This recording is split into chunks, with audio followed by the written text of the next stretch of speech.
Yo, welcome back to another episode of the what? Miightyverse. Real quick, you already know, I had to start off with a daggone on a high note because why? We got another subscriber in the building. Come on now, this shout out goes to daggone. It's T-Tom. What up, girl? What's happening? Welcome to the Miightyverse. And since it's tea time, you already know I gotta bring my tea time. And this is a special mug right here. This is actually the Mighty Muggle. You know what I'm saying? My company's called Mighty Mogul, but this is the Mighty Muggle cup. Today we're drinking some honey chamomile tea, keeping it light. You know what I'm saying? That sip goes out to tea time. But yeah, I just want to go ahead and get into this one, right? So, before my video was wrongfully blocked, I had to say that because I'm blocked globally. I had did a reaction video to Tyler Creator's recent music video, Stop Playing With Me. You know, it was a really wonderful reaction video. I really wish I had a chance to see it. It apparently only had 9 views before it was blocked and 1 like, and that just lets me know y'all rocking with me, because honestly it was not up there that long before it received the blocking. So for those who literally click my video and watch the 9 views, thank y'all. And real quick, I want to say, if you subscribe to the channel, shout out to my nephew Kai. You know what I'm saying? What up, Kai? But if you subscribe to this channel and you want to shout out, please let me know.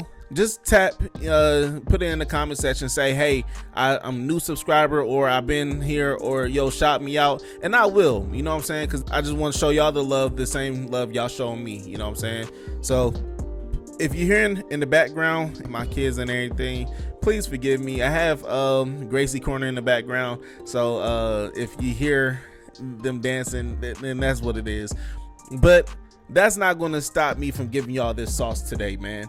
So when I was looking at the video, right, Tyler the Creator, Stop Playing With Me, I had to wonder, who the heck is he talking about, man? And in my reaction video, I can't post it on here because I don't want it to get blocked again, or this video to get blocked. But yeah, like he had daggone, I mentioned he had LeBron James. We all seen it by now, but he had LeBron James as well as the Clips, but most importantly, Pusha T. So these two names are people that we know Drake is not getting along with. Definitely not LeBron James at this moment, and definitely not Pusha T. Come on, let's go.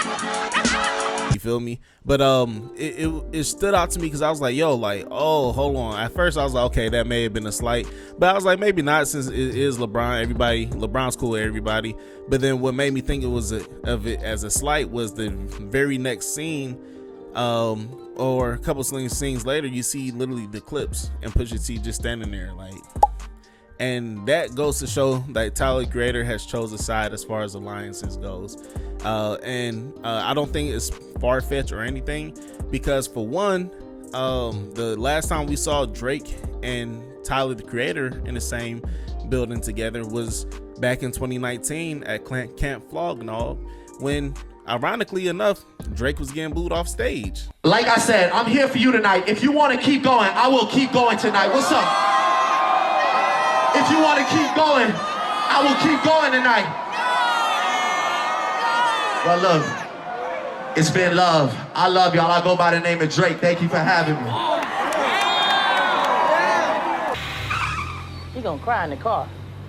And it seems like since then, it just pretty much tore, not necessarily their relationship in the public eye, but and this is just me speculating, but it just seems to have grown more subliminals from there on.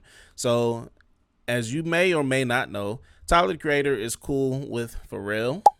He's cool with, of course, the Clips. He's cool with Kendrick Lamar. He's cool with Steve Lacy. He's cool with well, we can stop there. Oh, A$AP Rocky. From the top, listen. Shout out Harlem, man. Shout out A$AP Rocky, man. All in the building, man. And what do all these artists and creators have in common? Drake does not like any one of them.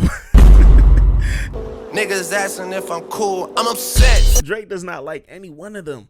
And it goes to show where it's like, okay, all his alliances are on this side, and this is everybody, like whether Drake or Tyler the Creator have beef or not, it just goes to show like Drake has been going at his people for the longest, you know what I'm saying? But Tyler the Creator is cool on this side. So it's like he will look crazy if he was to still be hanging out with Drake. Meanwhile, Drake is literally sending straight shots with subliminals to everybody he's cool with on that side. I melt down the chains that I bought from your boss. Give a fuck about all of that heritage shit. You know, at the point it would be like, okay, what side do you stand on? And Tyler the Creator showed what side he's standing on. Not only with Stop Playing With Me music video, but a year ago he was literally at the pop out. Right after Kendrick Lamar and Drake had that war, all out war between them. And he was at the pop out. And it didn't stop there, y'all. It did not stop there, because honestly, that was a wild card. I was like, oh, what? Like, he brought him out as well as Steve Lacy. And of course, Drake felt some kind of way. He called Steve Lacy a fragile op. This guy's like a fragile op, but it's a good song though. That was hilarious, because I was like, what is a fragile op? Coming from the man that, you know, he's unfazed, unhurt, whatever else he said on that stream. But I found that ironic, because the relationship with Steve Lacy and Tyler the Creator is that Steve Lacy was formerly, I say formerly, part of the group The Internet. And The Internet was signed or had associations with Odd Future, which of course is Tyler the Creator's record label. So they already been cool. You know what I'm saying? And so it's like, why go after all of his people? And then he like, okay, like you putting him in the odd spot. So if y'all didn't have any tension before, it's definitely tension now, because he going after his mentor, somebody he look up to, Pharrell. Yeah, that's my hero. Like, they're scared nowadays to say that they have a hero or someone who they looked up to. How come? I don't know. Like, every kid had their Superman and shit, and that was mine. So it didn't stop there. Like I said, the pop out is what solidified it as far as showing up to perform there. But then also Tyler the Creator has some bars for Drake as far as subliminals.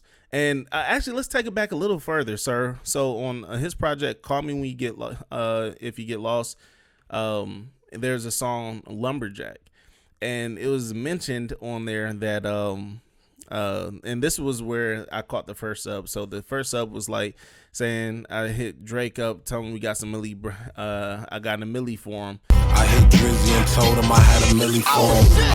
So Millie, the casual listener, probably wouldn't have picked up on that.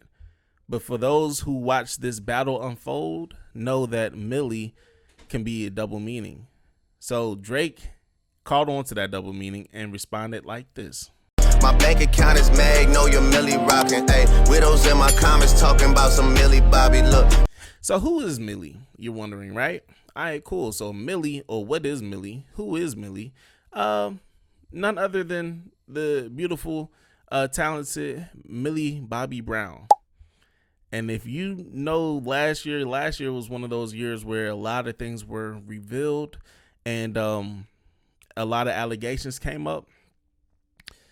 But ultimately, it was saying how Drake was somewhat, you know, it was just looked odd how Drake was texting Millie Bobby Brown about boys and everything. This picture was apparently taken like the first time they met. Well, from that meeting, they started to become friends. Drake even sent Millie some merch from one of his albums. That all leads up to when Millie Bobby Brown was interviewed and asked about Drake. She said that they texted stuff like they missed each other and talked about boys and stuff. Millie was 14 at the time and Drake was 31. Now, the internet thought this was creepy for several reasons. One of the reasons being Drake's history of dating. You see, this girl was 18 when her and Drake dated, but he had known her since she was 16.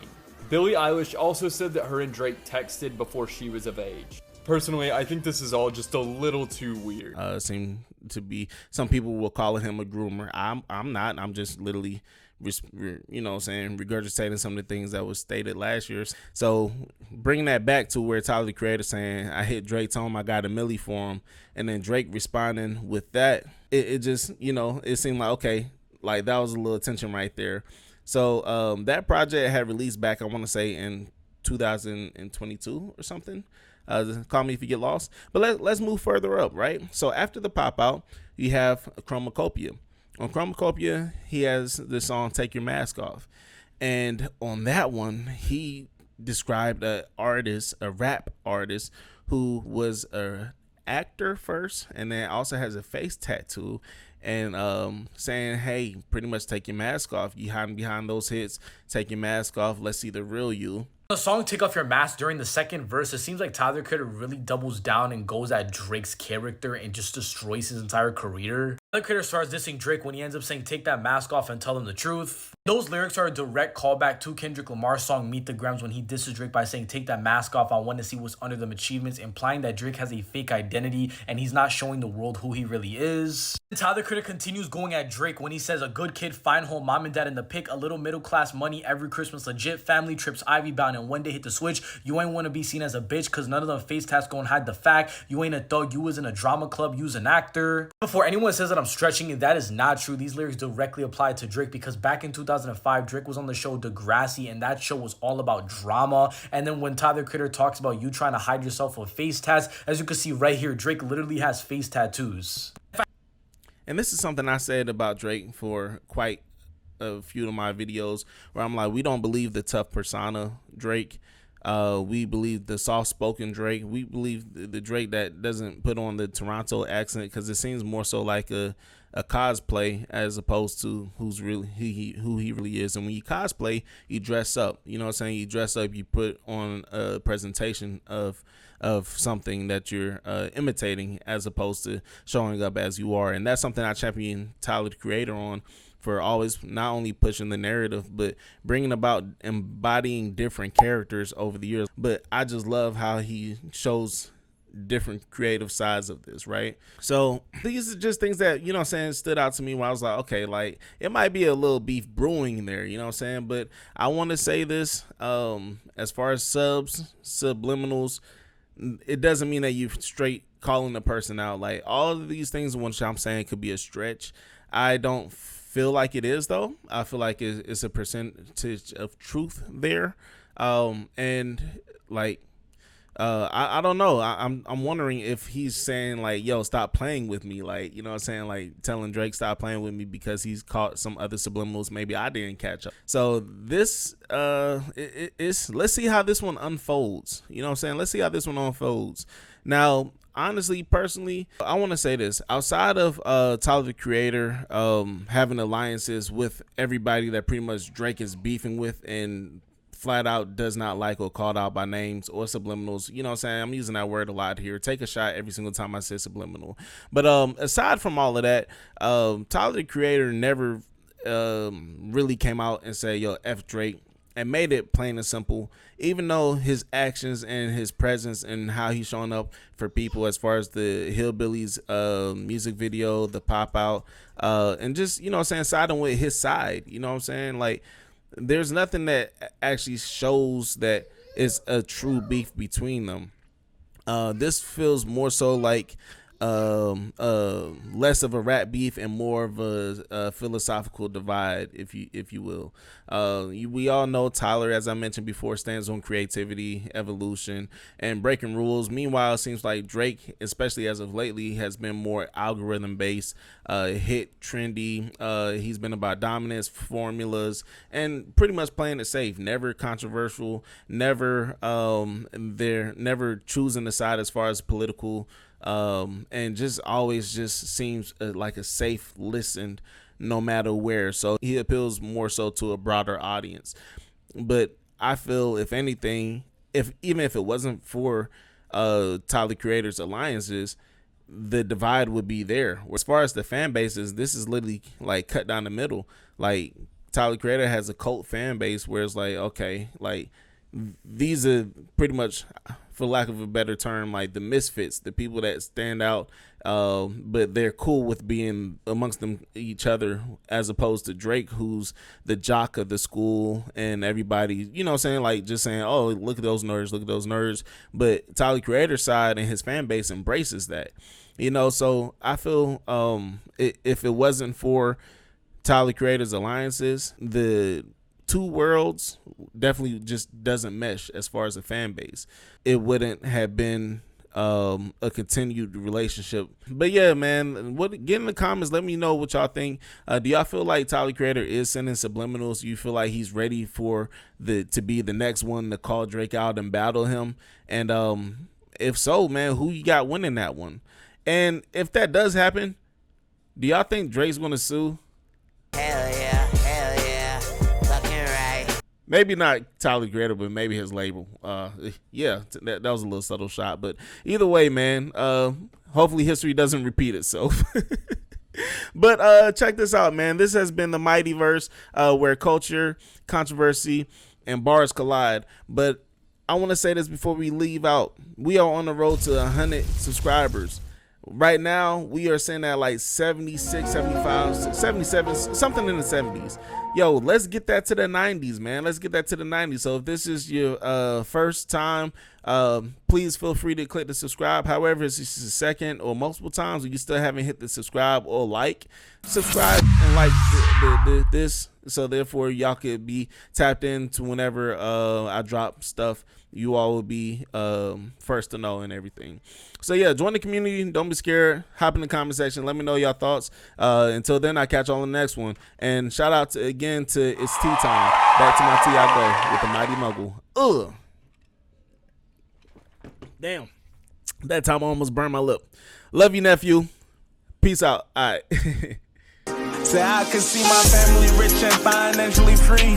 I can see us all by the lake and sipping tea. And I can see us all not having to work a 9 to 5. And I can see us all enjoying life before we die. I can see me with a cigar, probably chilling on the boat. Talk business with my niggas, share some laughs and tell some jokes. The food is A1 and it's followed by a toast. And I can see me happy, I just pray that it's close, niggas, with my eyes closed. I visualize these things I'm trying to see in real life. I'm not just talking about dreams. I got a certain life I wanna live. I'm trying to manifest, write my goals down in affirmations. I wanna be my best self that I've ever known. Back then I was living distracted, but now a nigga grown. I'm way more focused now. You can't have rewards without risk. So my shit is calculated. I'm trying to see this. Say I can see my family rich and financially free.